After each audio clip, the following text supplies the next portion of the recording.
شروع اللہ کے نام سے جو سب پر مہربان ہے، بہت مہربان ہے۔ اے پیغمبر، لوگ تم سے مال غنیمت کے بارے میں پوچھتے ہیں، کہہ دو کہ مال غنیمت کے بارے میں فیصلے کا اختیار اللہ اور رسول کو حاصل ہے، لہٰذا تم اللہ سے ڈرو اور آپس کے تعلقات درست کر لو اور اللہ اور اس کے رسول کی اطاعت کرو اگر تم واقعی مومن ہو۔ مومن تو وہ لوگ ہیں کہ جب ان کے سامنے اللہ کا ذکر ہوتا ہے تو ان کے دل ڈر جاتے ہیں، اور جب ان کے سامنے اس کی آیتیں پڑھی جاتی ہیں تو وہ آیتیں ان کے ایمان کو اور ترقی دیتی ہیں، اور وہ اپنے پروردگار پر بھروسہ کرتے ہیں، جو نماز قائم کرتے ہیں اور ہم نے ان کو جو رزق دیا ہے اس میں سے فی سبیل اللہ خرچ کرتے ہیں۔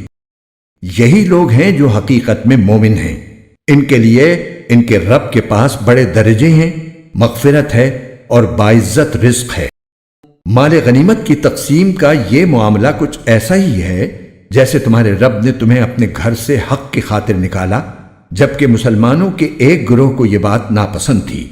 وہ تم سے حق کے معاملے میں اس کے واضح ہو جانے کے باوجود اس طرح بحث کر رہے تھے جیسے ان کو موت کی طرف ہکا کر لے جایا جا رہا ہو اور وہ اسے آنکھوں سے دیکھ رہے ہوں۔ اور وہ وقت یاد کرو جب اللہ تم سے یہ وعدہ کر رہا تھا کہ دو گروہوں میں سے کوئی ایک تمہارا ہوگا، اور تمہاری خواہش تھی کہ جس گروہ میں خطرے کا کوئی کانٹا نہیں تھا وہ تمہیں ملے، اور اللہ یہ چاہتا تھا کہ اپنے احکام سے حق کو حق کر دکھائے اور کافروں کی جڑ کاٹ ڈالے، تاکہ حق کا حق ہونا اور باطل کا باطل ہونا ثابت کر دے، چاہے مجرم لوگوں کو یہ بات کتنی ناگوار ہو۔ یاد کرو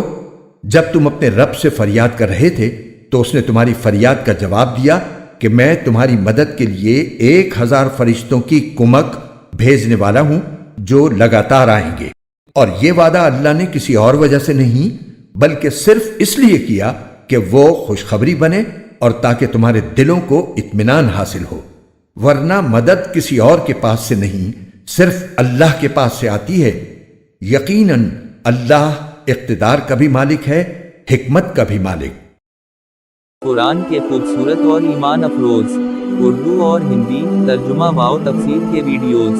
کو دیکھنے کے لیے ہمارے چینل بیوٹیفل قرآن AB کو لائک، سبسکرائب اور شیئر کیجیے۔ شکریہ۔